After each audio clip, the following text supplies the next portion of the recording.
Hi, you're watching Your Future, Your Finances. I'm Brian Kuhn, and today we're talking about long-term care. We have Jeff Merwin of Capital Metro Insurance.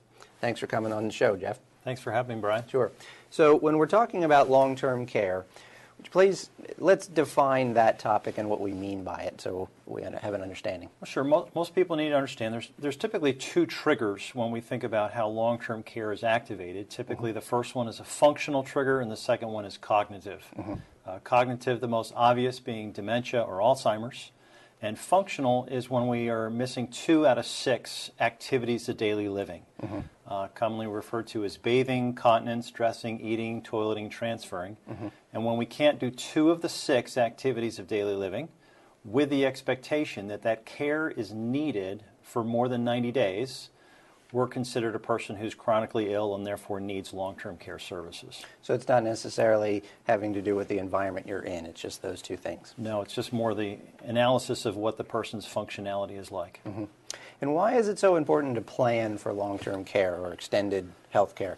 Well, everyone understands who the boomers are. These are the folks born between 1946 and 64. They're between ages 50 and 68 right now, and it's an enormous demographic block of people that are aging. And as the demands on Social Security and Medicare will become more intense, we understand that the older we get, the more care we're going to need. So planning for that, knowing that the resources will probably become less and less available, it makes planning even more an imperative. So it's a form of insurance, typically long-term care insurance, and that would come with certain kinds of features to a policy. So let's talk a little bit about those. Sure. The major features of a policy are going to come down to really 4 components. So let me talk about the features first and then a little bit of how the pricing works. First component, we figure out a monthly benefit, how much a person wants to be able to have available per month to pay for care. The second component would be how much a pool of dollars they draw from, whether it be from 100,000 or all the way up to $1 million, but somewhere in the middle is going to be a pool that they're comfortable with as far as allocating to pay for care. Thirdly is an elimination period, how many days they would be paying out of pocket themselves before the insurance kicked in. Kind of like a deductible. Like a deductible, exactly. Typically 90 days is the sweet spot for most companies. And then fourthly is, does it make sense to add an inflationary component? You might know the phrase a COLA, cost of living adjustment. That's going to be something that rises at typically 3% compound is what most policies have today. To keep up with inflation, the idea being that cost of care will increase over time, so hopefully my policy would be able to keep up with that as well. Okay, and all of that would, of course, determine the cost of it. Sure. So in pricing of the policies, the first component typically is that your age is what will determine a lot of the price of the policy. Older people will cost more than younger because they're, quote, closer to claim time. Secondly is spouse discounts. Married people have a built-in caregiver, the other spouse, and so they'll do as much as they can for as long as they can until they realize they just need to call in the extra help. And so at that point, spouse discounts save the insurance company money, or excuse me, they discount the policies because they know that's going to happen with married couples. Thirdly is how much or how little coverage you decide to buy. So that's going to be between the financial planner or the insurance advisor and the client to find out what is that comfortable number. And then fourthly is really in this case it's going to be the quality of the health of the person. Sometimes it's your money that pays the premiums, but it's really your health that determines your ability to purchase it. So the underwriting process and how health qualified they are. Now, some people, when they're looking into long-term care insurance, will say, well, I might never need it, and I would have paid those premiums. Talk a little bit about that, and what can they do in those situations? For married couples, there's a feature called shared care. I like a lot, where the pool of money for one spouse and the pool of money for other, we simply link those 2 pools together. So in the event of one person passing away quickly or never needing it, the other spouse would inherit the remaining bucket of money. And vice versa, if one spouse were to get, let's say, Alzheimer's and use up their pool of money, they have the option of accessing the other spouse's pool.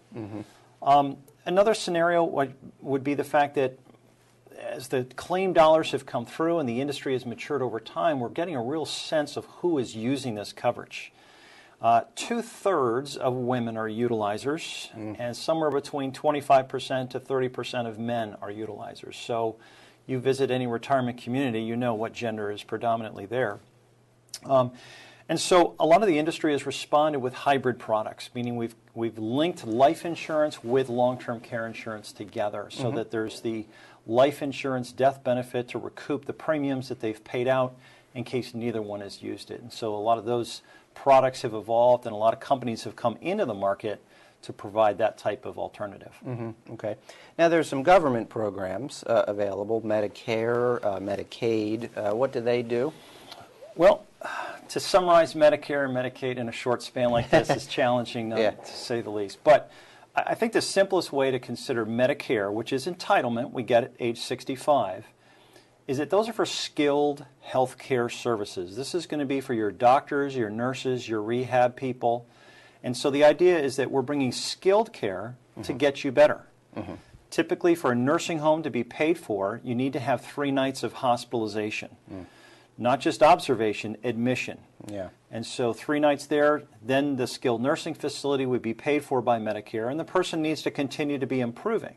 And the 3 nights is a little rare, or indicates something significant. It's tougher in today's world of advanced medicine. But improvement is a key element. And when the person plateaus and stops improving, this is when Medicare stops paying.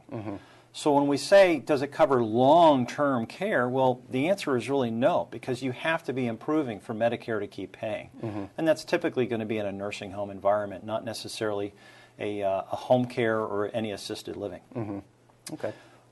Medicaid is really the safety net for the poor. This is when someone typically is going to go through 3 tests. There's an asset test, an income test, and a medically sick enough test. And your elder law attorneys are going to be much better versed in all this, but at the end of the day, you've got to do some fancy footwork to be able to shuffle around to shift, shelter, shield assets in a way that meets all the government hoops to go to one place, which is a nursing home. And that's, I think, for most people, the last place on their list to be. Okay. Now, some older policies, somebody would have bought long-term care insurance a while ago, and now they're getting a letter that says their rate is increasing. We're going to talk about that after the break, actually, because we'll take a break. You're watching Your Future, Your Finances. I'm Brian Kuhn. We'll be right back.